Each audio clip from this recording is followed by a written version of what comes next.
सुरुवातीलाच बदलापूर अत्याचार प्रकरणातली एक मोठी अपडेट हाती येते।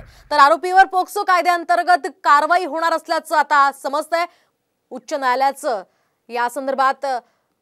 उच्च न्यायालयानं सरकारला या संदर्भातले निर्देश दिले, तर शाळा प्रशासनानं कारवाई न केल्याची न्यायालयाकडून दखल घेण्यात आली आहे। आणि या सगळ्या पार्श्वभूमीवर आता या आरोपीवर पोक्सो अंतर्गत कारवाई होणार असल्याची माहिती मिळते।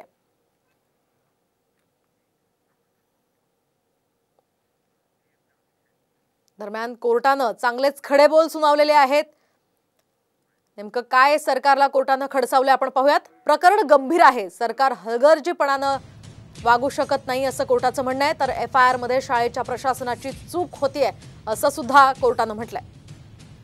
यासोबतच नुसतं निलंबन करून काय होणार आहे, कायद्याचं पालन केलं गेलं पाहिजे आणि ते केलं गेलंय का असाही सवाल कोर्टानं विचारलाय। तर मुलींच्या काउन्सिलिंग संदर्भात कोणती पावलं उचलली गेली असाही सवाल कोर्टानं उपस्थित केलाय।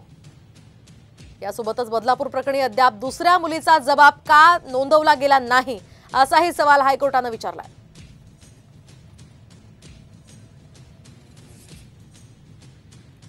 दरम्यान याच प्रकरणाची आजची सुनावणी पूर्ण झाल्याची माहिती मिळते आणि आता पुढची सुनावणी होणार आहे।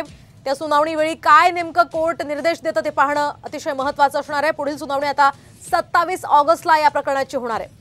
सध्या आताची सुनावणी पूर्ण झालेली आहे आणि या आरोपीवर पोक्सो अंतर्गत कायद्यानुसार शिक्षा सुनावण्यात येईल असं कळतंय। या संदर्भातली अधिकची माहिती जाणून घेऊयात आमच्या प्रतिनिधी सोनाली शिंदे यांच्याकडून। सोनाली, काय अधिकची माहिती आहे? अगदी कोर्टाने पोस्को अंतर्गत गुन्हा दाखल करण्याचे आदेश दिलेले आहेत सरकारला आणि त्याचबरोबर सगळ्यात महत्त्वाचं म्हणजे दुसऱ्या मुलीची जे आहे तो जबाब आज नोंदवलेला नव्हता, तो जबाब आज नोंदवलेला आहे पोलिसांनी, त्यावरून सुद्धा कोर्टाने झापलेला आहे। अगदी नक्कीच धन्यवाद सोनाली दिलेल्या सविस्तर माहितीसाठी। एकूणच आपण पाहतोय सध्या कोर्टानं सरकारला खडसावलेलं आहे आणि आता हे प्रकरण सरकारला चांगलंच भोवणार असल्याचं दिसतंय।